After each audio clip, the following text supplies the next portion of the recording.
नमस्कार दोस्तों। चलिए आज हम बात करेंगे अपने इसी यूपी पुलिस कांस्टेबल और यूपीएसआई के सिलेबस को देखते हुए हम ये छोटी-छोटी वीडियो में अपने सिलेबस को कंप्लीट कर रहे हैं। और ये सीरीज़ कैसी लग रही है कमेंट बॉक्स में ज़रूर बताएँ, ठीक है? और चलिए अपने हम आज की इस टॉपिक को शुरू करते हैं और अगर दोस्तों अगर आप इस चैनल पर नए हैं, तो प्लीज़ पहले चैनल को सब्सक्राइब कर लें एंड बेल आइकन को भी प्रेस कर लें, जिससे मैं किसी भी नेक्स्ट टॉपिक पे क्लास लेता हूँ, तो उसका नोटिफ़िकेशन आप तक चला जाएगा। किसी भी टॉपिक पे क्लास चाहते हैं, तो बेझिझक आप कमेंट बॉक्स में बताना ना भूलें। आज का हमारा टॉपिक क्या रहेगा? भारत में राज्यों के गठन की प्रक्रिया। ठीक है, ये एग्जाम में पूछ लिया जाता है। किसी भी कॉम्पिटिटिव एग्जाम की तैयारी कर रहे हैं जिसमें पॉलिटी आती है, तो आपके लिए ये इंपॉर्टेंट है। ठीक है, चलिए अपने हम इसे देखते हैं। और जैसा कि आप लोग सभी जानते हैं, हम इस सीरीज में केवल शॉर्ट नोट्स के माध्यम से ही बात करते हैं, जो हमारे लिए बहुत ज़्यादा इंपॉर्टेंट होती हैं चीज़ें।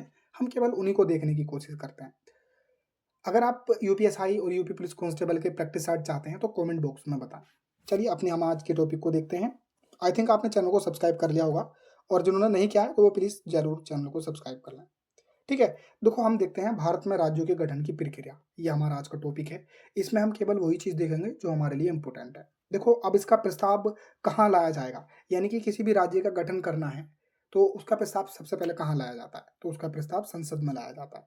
ठीक है, और कैसे पारित होता है? देखो सारी चीज़ें इसमें इम्पोर्टेंट है, और जिन बच्चों ने पहली क्लासें ले रखी हैं वो सब जानते हैं, बहुत ज़्यादा इम्पोर्टेंट है। ठीक है, तो प्रस्ताव कहाँ लाया जाएगा? संसद में लाया जाएगा। और कैसे पारित होगा? साधारण बहुमत से पारित होगा। अब ये प्रश्न पूछ लिए जाते हैं, तो इसलिए आप ध्यान से सुनें।